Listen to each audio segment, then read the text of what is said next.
छोड़ के आए।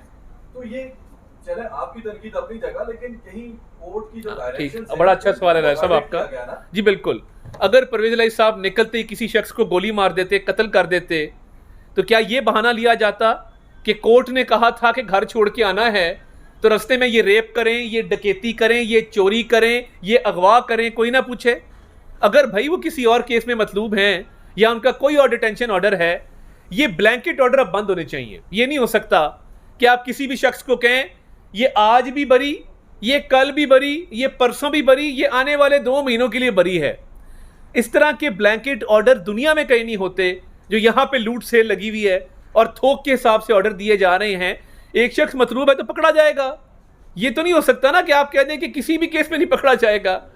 ये कानून के साथ, कानून की हुक्मरानी के साथ मजाक है कि आप ब्लैंकेट कवर दे दें, ब्लैंकेट बेल दे दें, ब्लैंकेट रिलीफ दे दें और उसके बाद कहें कि जी इसको कोई नहीं पकड़ेगा।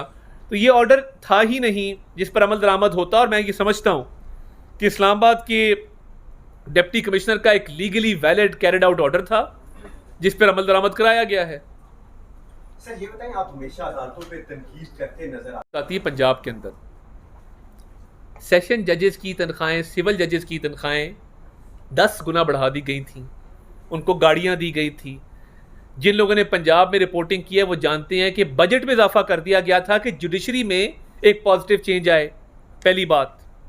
दूसरी बात, जब भी हमारी गवर्नमेंट रही है, क्योंकि ये इंतज़ामी अमूर चीफ जस्टिस साहिबान के हवाले होते हैं, जितना बजट चीफ जस्टिस साहिबान ने मांगा है उससे बढ़ के उनको मिला है, जितनी मराद चीफ जस्टिस साहिबान ने मांगी हैं उससे बढ़ के उनको दी गई हैं। अब करप्ट अनासिर की निशानदही करना भी तो हमारी जिम्मेदारी है ना।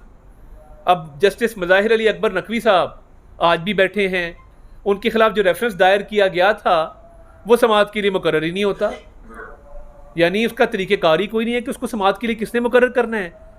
40 करोड़ का प्लॉट 10 करोड़ में ले लिया और उसकी भी पेमेंट किसी थर्ड पार्टी ने की है, और जिससे ख़रीद रहे हैं वो एक दिन पहले ख़रीद रहा है, फजिंग की गई है, लेयरिंग की गई है, कोई पूछने वाला नहीं है। उनके दोनों बेटे जिस दिन लॉ कॉलेज से फारिग हुए हैं, मेरी तो पहली जो मुझे एक केस की फीस में 47,000 रुपया मिली थी, 15 20 लाख की रिटेनरशिप मिली हुई है। क्योंकि ये जज साहब के बेटे हैं तो तमाम सरकारी इदारे पाबंद हैं कि इनको महीने की रिटेनरशिप देनी है, फीस देनी है। उनके पैनल के ऊपर है, बड़े बड़े बैंकों के पैनल के ऊपर हैं, LDA के पैनल के ऊपर हैं, हाउसिंग डिपार्टमेंट के पैनल के ऊपर हैं। ये तो ब्लैकमेलिंग करते हैं सरकारी इदारों को कि हमारे बच्चों को फीसें दी जाएं। जब पेश होते हैं तो यूं मुंह ऊपर करके कहते हैं अंकल रिलीफ दें। अब सामने बैठा अंकल है, वो रिलीफ किस तरह रोकेगा? यही कहानी एक हमारे इधर भाई की है, गुलजार साहब का दामाद था अबू ज़र सलमान खान न्याजी साहब, आजकल TV पे भी आते हैं। सिर्फ गुलजार साहब के दामाद होने की वजह से उसको लॉन्चिंग पैड मिला, वरना हम जानते हैं ना कि कितना जो है वो महारत थी और कितनी जहानत थी। तो ये सिलसिला बंद होना चाहिए। हमने तो भरपूर कोशिश की कि हम अपने दौर में ये काम करें, मगर देखिए अदलिया पे तनकीद बिला वजह नहीं है, बेजा नहीं है।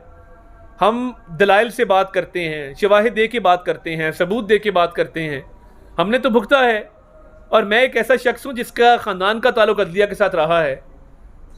मुझे तो दुख होता है ये बातें करते हुए, मगर आप मुझे बता दें कि जब इंसाफ का ये हाल होगा कि सन इन लॉ और मदर इन लॉ बताएगी कि किसको रिलीफ देना है, किसको नहीं देना, एक तरफ दामाद है, एक तरफ सास है, तो चल गई कोर्टें फिर आपकी। कि परवेज इलाही साहब ने जो करप्शन की है, या तो वो कोई एमनेस्टी ले लेते, या कोई NRO ले लेते, या इमरान खान साहब को कहते कि ये कई सौ अरब रुपए की करप्शन मुझे माफ़ कर दें, फिर तो बात थी। सज़ा तब होती जब इनकी गाड़ी में मंशियात डाली जाती, सज़ा तब होती जब इनकी घर की खवातीन पे पर्चे दे के उनको चांद रात को बंद कर दिया जाता। सज़ा तब होती जब आप और मैं बैठ के हंस रहे होते कि जी ये परवेज इलाही साहब पे जाली केस डाल दिया है, टूटी चोरी का, भैंस चोरी का, बकरी चोरी का। ज़रूर होती, मेरे पे टूटी चोरी का पर्चा रहा है परवेज इलाही साहब के दौर में, मैंने भुगता है। 2 महीने में भागा रहा हूँ पुलिस के छापों की वजह से। तो टूटी चोरी का पर्चा उस पर देते हैं जिस पे आपके पास इल्ज़ाम लगाने को होता कोई नहीं है। जो साहबजादे बैठे हैं लंदन में बाप को इस हालत में छोड़ के, कभी आप उनकी करतूत उठा के देखें कि पंजाब के अंदर क्या लूट सेल थी, और एक एक पोस्टिंग ट्रांसफ़र अपनी जगह, डेवलपमेंट स्कीम्स अपनी जगह। सिर्फ मास्टर प्लान में 120 अरब रुपया है मेरे भाई। तो इसलिए ये केसेस बनाए नहीं जा सकते मवाद मौजूद है तो ये केसेस बने हैं, अदरवाइज ज़बरदस्ती नहीं है। वरना यहाँ भी मंशियात डाली जाती, यहाँ भी कोई टूटी चोरी डाली जाती, यहाँ भी कोई बेसलेस एलिगेशन लगाए जाते। सर ऐसा क्यों होता है कि हुकूमत जिस पार्टी की जाती है और उसके बाद उसके ऊपर एलिगेशंस भी लगते हैं, उसकी फाइलें भी खुलती हैं हुकूमत के अंदर होते हुए, ये अदारे इतने आज़ाद क्यों नहीं है? क्योंकि आपकी पार्टी पिछले शुमार दफ़ा हुकूमत में रही है, ये अदारे इतने बाख्तियार क्यों नहीं बनाए गए कि ये उस वक्त हाथ डालें? नहीं, उस वक्त भी हाथ डाल रहे थे, उस दौर में भी केसेस शुरू हो गए थे। FIA के अपने केसेस हैं, NAB के अपने केसेस हैं, मगर हमारी लीडरशिप का एक जहन है। मुझे कभी मेरे सदर ने, मेरे कायद ने बुला के नहीं कहा कि फ़लाँ पे फ़लाँ केस बना दो या फ़लाँ पे फ़लाँ केस बनना चाहिए। वो बात भी नहीं करते केसेस के ऊपर। उनकी कोशिश होती है कि मुल्क की तरक्की, मुल्की मामलात पे बात की जाए। तहरीक इंसाफ की पार्टी थी जो शाम को शाबाशें मिलती थी गालम गलोच के ऊपर, बदतहजीबी के ऊपर, बदतमीज़ी के ऊपर, केसेस बनाने के ऊपर।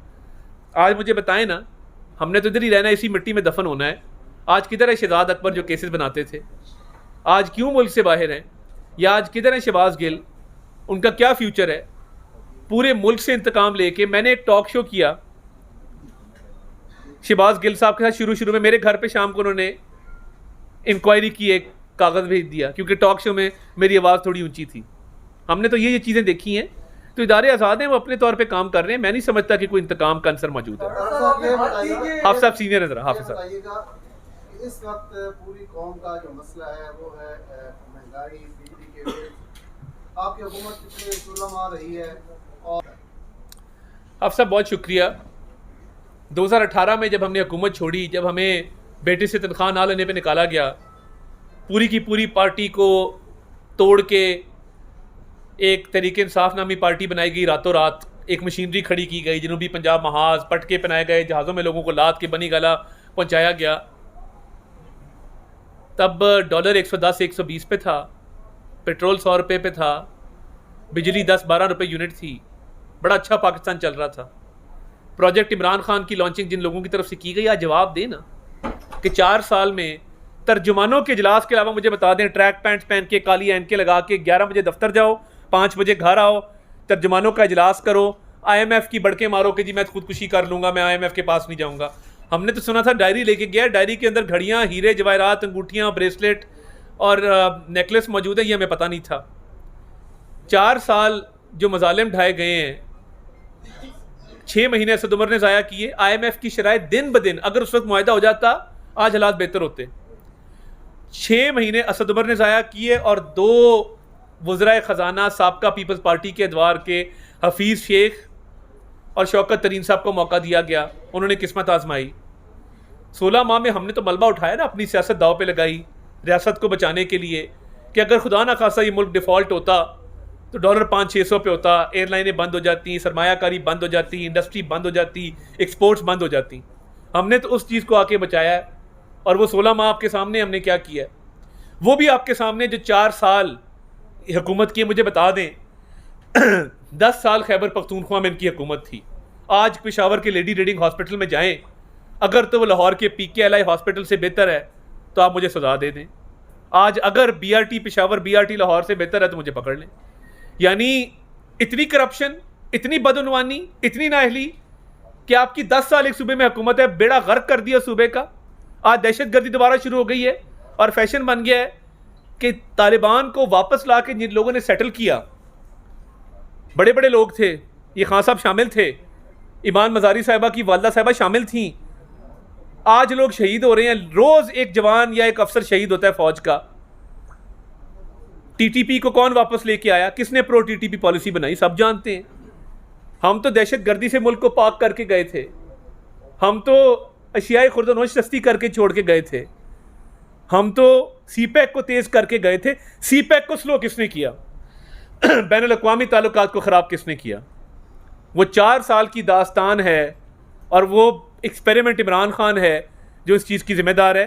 शहबाज शरीफ साहब भी जल्द वापस आएंगे, कोई उनका लंबा स्टे वहाँ पे नहीं है, इंशाल्लाह आ जाएंगे चंद रोज़ में। और आके ये जो महंगाई के ख़िलाफ़ एक एहतजाज है, मुस्लिम लीग नून को बिल्कुल उसमें शामिल होना चाहिए।